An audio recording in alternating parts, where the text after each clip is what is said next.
روایات میں آتا ہے کہ حضور نبی کریم سرور دو عالم صلی اللہ علیہ وسلم نے ایک عجیب نسخہ بتایا. پہلے تو پیشن گوئی فرمائی کہ ایک زمانہ ایسا آنے والا ہے، تو اس میں فرمایا کہ اذا رأیتم دنیا مؤثرۃ، چار چیزیں بیان فرمائیں، چار چیزیں ہونے والی ہیں.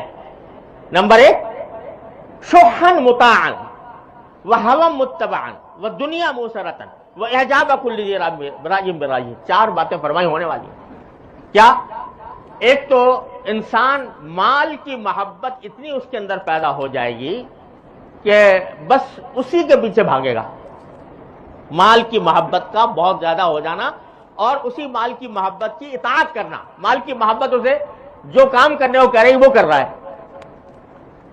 وَهَوًا مُتَّبَعًا، دوسرا یہ کہ پیروی خواہشات کی ہو رہی ہے. جو دل میں آ رہا ہے، حرام ہو یا حلال ہو، جائز ہو یا ناجائز ہو، آدمی اس کے پیچھے چل رہا ہے. مجھے تو اس میں مزہ آ رہا ہے، یہی کروں گا.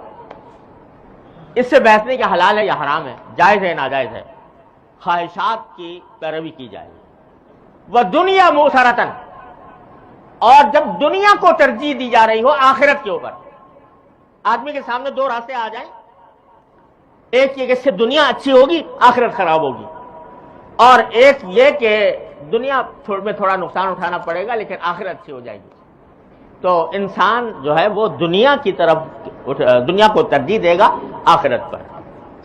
یہ سوچے گا یار پتہ نہیں آخرت تو پتہ نہیں کب آئے گی، دنیا تو میرے سامنے ہے، اس کو ٹھیک کر دوں. تو دنیا مؤثرۃ، دنیا کو ترجیح دی جا رہی ہو. چوتھی بات فرمائی جو عجیب نقشہ ہے آج کی دنیا کا کہ وَإِعْجَابَ كُلِّ ذِي رَأْيٍ بِرَأْيِهِ، ہر انسان اپنی رائے پر گھمنڈ میں مبتلا ہوگا. جو اس کی سمجھ میں آ گیا اس میں گھمنڈ میں مبتلا ہے، دوسرے کی بات سننے کو تیار نہیں، سمجھتا ہے میں عقل کل ہوں، جو میں سمجھتا ہوں وہ دوسرا نہیں سمجھتا. یہ چار باتیں حضور نے فرمایا کہ ہونے والی ہیں. جب ہو تو تم کیا کرو، وہ بتایا رسول کریم صلی اللہ علیہ وسلم. اگر یہ ہو فعلیک بخاصۃ نفسک، تو لوگوں کے بارے میں سوچنا چھوڑ دو کہ وہ کہاں جا رہے ہیں، اپنی فکر کرو، اپنی اصلاح کر لو. فعلیک بخاصۃ نفسک ودع عنک امر العامہ، اور عام لوگ جس طرف جا رہے ہیں اس کو اس کی گفتگو بھی کرنے کی ضرورت نہیں تمہیں. ان کو چھوڑو، اپنی اصلاح کرو، اپنی فکر کرو، اپنے حالات کو بہتر بنانے کی کوشش کرو. دع عنک امر العامہ. یہ رسول کریم صلی اللہ علیہ وسلم نے اسی آیت کی تفسیر میں بیان فرمایا کہ اپنی فکر کرو. تو اگر یہ اپنی فکر کرو گے، یہ عجیب نسخہ ہے.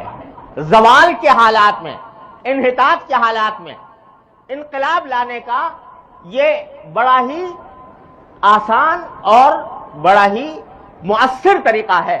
ہر آدمی اپنی اصلاح کر لے. اگر ایک آدمی نے کر لی تو ایک چراغ جل گیا. اور اللہ تعالیٰ کی سنت ہے کہ چراغ سے چراغ جلتا ہے، اور اس طرح پھر رفتہ رفتہ روشنی ہو جاتی ہے ماحول میں. ظلم، اگر ہم صرف یہ باتیں کرتے رہے، دو لوگ یہ کر رہے ہیں، لوگ وہ کر رہے ہیں، لوگوں میں یہ خرابی، لوگوں میں یہ خرابی، تو اس سے سوائے مایوسی پیدا ہونے کے اور کیا حاصل ہے بتائیے.